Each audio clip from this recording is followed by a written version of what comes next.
नमस्कार, मैं महक बैरागी भारत राष्ट्रवाद संविधान के साथ कार्यक्रम में आप सभी का स्वागत करती हूँ। बंगाल में निःशंस तंत्र का शासन, ममता सरकार में जनता पर होते अत्याचार।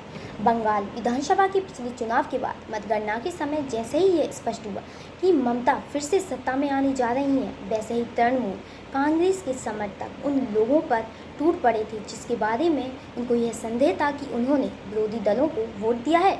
ऐसे लोगों के साथ मारपीट की गई, लोगों के घर दुकान जला दिए गए, पुलिस मूक दर्शक बनी रही। इसी प्रकार दूसरी घटना है संदेशखाली की। संदेशखाली में महिलाओं के साथ यौन उत्पीड़न किया गया, जमीन को छीना गया। यह टीएमसी के नेताओं द्वारा किया गया।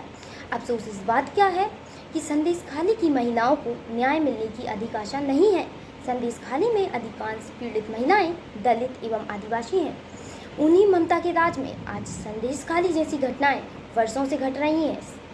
और उतना ही नहीं, यदि चप्पी चप्पी की जांच हो जाए तो पता नहीं बंगाल में न जाने कितने संदेशखाली निकल कर सामने आ जाएंगे। और ममता सरकार में अपराधियों को संरक्षण दिया जाता है। एक स्त्री होकर स्त्री अत्याचार पर ममता की चुप्पी पुलिस को अत्याचारियों के स्थान पीड़ितों पर ही अत्याचार करने की छूट दे देना है। इससे यह स्पष्ट होता है कि वह अपनी सत्ता को बनाए रखने के लिए किसी भी हद तक जा सकती हैं। पश्चिम बंगाल में एक नहीं कई संदेशखाली भी सामने आ जाएं तो भी उनको कोई फर्क नहीं पड़ता है।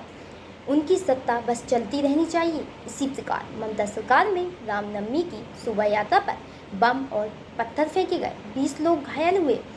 इस हिंसा की घटना में ममता बनर्जी के लोगों को उकसाने वाले भड़काऊ भाषण जिम्मेदार हैं, जो पिछले कुछ दिनों से वह लगातार अपनी सभाओं में दे रही थी। खुलेआम हिंदुओं पर हमला किया गया। गौरतलब है कि पिछले वर्ष भी बंगाल में रामनवमी पर हिंसा की घटनाएं घटी थी।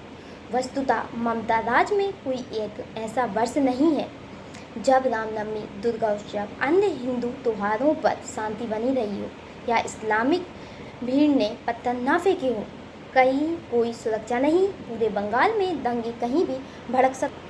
एक महिला होकर दूसरी महिला का दुख दर्द नहीं समझना ममता बनर्जी कैसे सहन कर सकती हैं, जबकि हमारी भूतपूर्व प्रधानमंत्री इंदिरा गांधी द्वारा इमरजेंसी के काल में भी महिलाओं के साथ ऐसे कृत्य नहीं किए गए जो वर्तमान में बंगाल में ममता बनर्जी की सरकार में किए जा रहे हैं।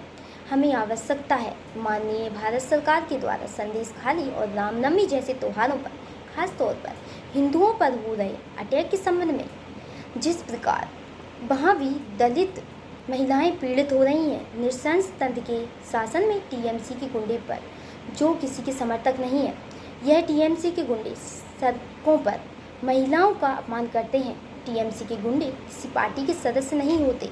आपने कभी ऐसा देखा है कि भारतीय जनता पार्टी के सदस्य कभी ऐसे कृत्य करते हुए नजर आ रहे हैं? 15 राज्यों में भाजपा की सरकार है, परंतु ऐसा कृत्य आपने कभी नहीं देखा होगा।